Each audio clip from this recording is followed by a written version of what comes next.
Jane was referred to the WISC assessment because of academic difficulties in her school. It was shared that she behaves respectfully with both her peers and teachers, but that her academics and grades have been struggling, and this has been an issue in the past.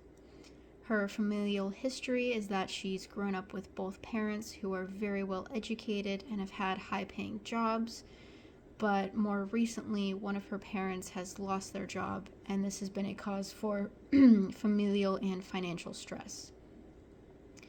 It was also recommended before the assessment that Jane be checked to see if she needed reading glasses, but it is unclear if this has actually happened yet. Some new information from the WISC assessment showed that Jane's cognition scored average.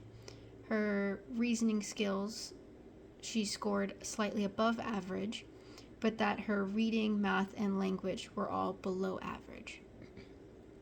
More specifically, her working memory was shown to be in the low average range, above only 18% of her peers. More specifically, it showed that Jane struggles with processing verbal information, but is very good at processing verbal information.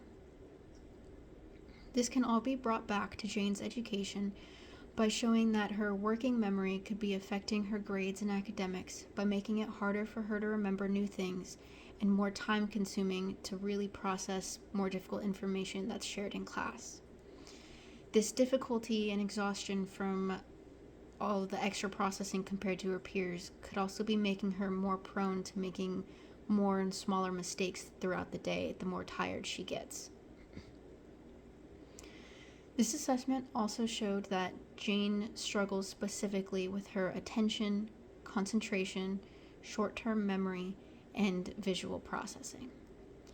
However, it also showed that Jane excels with her verbal comprehension and overall reasoning skills. Through the recommended steps, it was recommended that Jane be encouraged to study more often and more frequently with the information that she would need to process. It was also recommended that she tries the chunking memory strategy, which is when she remembers information in larger pieces rather than a lot of smaller pieces. And for her family, it was also recommended that they encourage her to work on homework and encourage her to study more, but that they don't put too heavy of an emphasis on grades, which may end up hindering their relationship.